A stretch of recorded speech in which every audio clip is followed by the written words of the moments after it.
ಕರುನಾಡ ಕಿರಣ, ನಾಡು ನುಡಿ ಸುದ್ದಿ ಸ್ವಾರಸ್ಯ.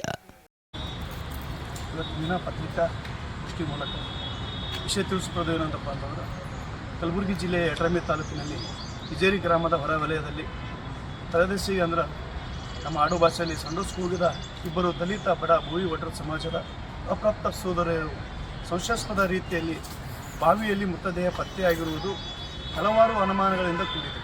ಈ ವಿಶೇಷ ಪ್ರಕರಣವನ್ನು ವಿಶೇಷ ತಂಡನೆ ರಚನೆ ಮಾಡಿ ತನಿಖೆ ಮಾಡಲು ಆಗ್ರಹಿಸಿ ಈ ಬಡ ಕುಟುಂಬಗಳಿಗೆ ಸರ್ಕಾರದಿಂದ ತಲಾ 25 ಲಕ್ಷ ರೂಪಾಯಿಗಳನ್ನು ಘೋಷಣೆ ಮಾಡಬೇಕು ಮತ್ತು CID ತನಿಖೆಗೆ ಆಗ್ರಹಿಸಿ ಇದೇ ದಿನಾಂಕ ನಮ್ಮ ಜೇವರ್ಗಿ ತಾಲೂಕಿನ ಭೂವಿ ಒಡ್ರ ಸಮಾಜದ ವತಿಯಿಂದ 21ನೇ ತಾರೀಕು 4ನೇ ತಿಂಗಳು 2026ರಂದು ಪಟ್ಟಣದಲ್ಲಿ ಏನದ ಬೃಹತ್ ಪ್ರತಿಭಟನೆಯ ಮೂಲಕ ಮೆರವಣಿಗೆ ಮೂಲಕ ಏನದ ಮಾನ್ಯ ತಹಸೀಲ್ದಾರರ ಮೂಲಕ ಮಾನ್ಯ ಮುಖ್ಯಮಂತ್ರಿಯವರಿಗೆ ಏನದ ಮನವಿ ಪತ್ರ ಕೊಡೋ ಮೂಲಕ ನಮ್ಮ ಈ ಒಂದು ಹೋರಾಟವನ್ನು ಹಮ್ಮಿಕೊಂಡಿದ್ದೀವಿ. ಸರ್, ಇಲ್ಲಿ ತನಕ ಯಾರು ಸ್ಪಂದಿಸಿದಿಲ್ಲ ಸರ್? ಇಲ್ಲಿ ತನಕ ಘಟನೆಯಾಗಿ ಸುಮಾರು ಒಂದು ವಾರಗಳು ಗತಿಸ್ತಾ ಇದ್ರೂ ಕೂಡ ಇಲ್ಲಿ ತನಕ ಯಾರೂ ಸಹ ಸ್ಪಂದನೆ ಮಾಡಿಲ್ಲ. ಮತ್ತು ಒಂದು ತನಿಖೆ ಈ ಪ್ರಕರಣವನ್ನು ಏನಾದ ಮುಚ್ಚಿ ಹಾಕುವ ಕಾರಣದ ಕೈಗಳು ಕೂಡ ಸತತವಾಗಿ ಪ್ರಯತ್ನ ಮಾಡಕತ್ತವ. ಹಾಗೆ ಪೊಲೀಸ್ ಇಲಾಖೆಯೂ ಸಹ ಈ ಒಂದು ಪ್ರಕರಣಗಳಲ್ಲಿ ಅಷ್ಟೊಂದು ಮುತುವರ್ಜಿ ವಹಿಸದೇ ಇರುವುದು ಕೂಡ ಮನಸ್ಸಿಗೆ ನೋವಾಗ್ಯದ. ಇವತ್ತು ನಮ್ಮ ಭೂವಿ ಸಮಾಜದ ಅಪ್ರಾಪ್ತ ವಿದ್ಯಾರ್ಥಿಗಳು, ಇವತ್ತು ಶಾಲೆ ಕಲಿತಕ್ಕಂಥ ವಿದ್ಯಾರ್ಥಿಗಳು 7:30 ಗಂಟೆಗೆ ಸಾಯಂಕಾಲ ಏನು ಬೇರೆ ದೇಶಕ್ಕೆ ಸಂಡೋಸ್ಕಂತ ಹೋಗಿರುವ ಸಂದರ್ಭದಲ್ಲಿ ಆ ಮಕ್ಕಳು ಇವತ್ತಿನ ದಿನ ರಾತ್ರಿ ಬರದೇ ಇರುವುದನ್ನು ಕಂಡು ಗಾಬರಿಗೊಂಡು ನಮ್ಮ ತಾಯಂದಿರು ಮತ್ತು ಕುಟುಂಬ ಸದಸ್ಯರು ರಾತ್ರಿ ನೈಟ್ ಸಮಯದಲ್ಲಿ ಸುಮಾರು 7:30 ಗಂಟೆಯಿಂದ ಸುಮಾರು ರಾತ್ರಿ 11ರಿಂದ 12:30 ಗಂಟೆ ತನಕನೂ ಹುಡುಕಾಡಿದ್ರು ಕೂಡ ಮಗಳು ಸಿಗಲಿಲ್ಲ.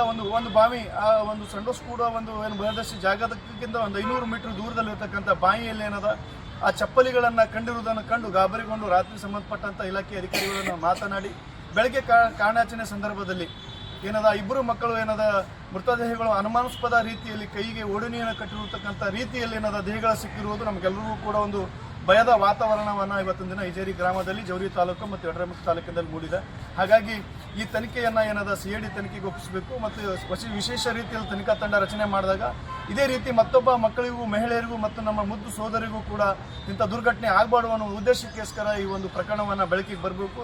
ಅದೇ ರೀತಿ ನಮ್ಮ ಬಡ ಕುಟುಂಬಕ್ಕೆ ಸರ್ಕಾರ ಕೂಡಲೇ 25 ಲಕ್ಷ ರೂಪಾಯಿಗಳನ್ನು ಎರಡೂ ಕುಟುಂಬಕ್ಕೆ, ಒಂದೊಂದು ಕುಟುಂಬಕ್ಕೆ 25 ಲಕ್ಷ ರೂಪಾಯಿನ ಹಣವನ್ನು ಮಂಜೂರು ಮಾಡಬೇಕು. ಶಾಸಕರು ಅಜಯ್ ಸಿಂಗ್ ಅವರಿದ್ದಾರೆ, ಕಲ್ಯಾಣ ಕರ್ನಾಟಕ ಅಧ್ಯಕ್ಷರು ಇವ್ರನ್ನ. ಇದು ಜೇವರ್ಗಿ ತಾಲೂಕಿನ ಮತಕ್ಷೇತ್ರದ ಶಾಸಕರು ಡಾಕ್ಟರ್ ಅಜಯ್ ಸಿಂಗ್ ಸಾಹೇಬ್ರೆ ಇವತ್ತು ಯಡ್ರಾಮಿ ಮತ್ತು ಜೇವರ್ಗಿ ಮತಕ್ಷೇತ್ರದ ಶಾಸಕರಾಗಿ ಡಾಕ್ಟರ್ ಅಜಯ್ ಸಿಂಗ್ ಸಾಹೇಬ್ರೆ ಇದ್ದಾರೆ. ಅವ್ರ ಗಮನಕ್ಕೂ ಕೂಡ ತಂದಿದ್ದೀವಿ. ಅವರು ಕೇರಳ ಒಂದು ಚುನಾವಣೆ ಇದ್ದಿದ್ದಕ್ಕಾಗಿ ಮತ್ತು ಇನ್ನಿತರಕ್ಕಾಗಿ ಬಂದ ತಕ್ಷಣ ನಾನು ಭೇಟಿಯನ್ನು ಕೊಟ್ಟು ಸಂಬಂಧಪಟ್ಟ ಇಲಾಖೆಗೆ ಕೂಡ ನಾನು ನಿರ್ದೇಶನವನ್ನು ಕೊಡ್ತೀನಿ ಒಂದು ಭರವಸೆಯನ್ನು ಸಹ ಕೊಟ್ಟಿದ್ದಾರೆ. ಹಾಗಾಗಿ ನಮಗೆ ಜನಪ್ರತಿನಿಧಿಗಳ ವಿರುದ್ಧ, ಅಧಿಕಾರಿಗಳ ವಿರುದ್ಧ ಆಕ್ರೋಶವನ್ನು ವ್ಯಕ್ತಪಡಿಸಿ 21ನೇ ತಾರೀಕು ಹೋರಾಟವನ್ನು ಸಹ ಜೇವರ್ಗಿಯಲ್ಲಿ ಹಮ್ಮಿಕೊಂಡಿದ್ದೀವಿ ಸರ್.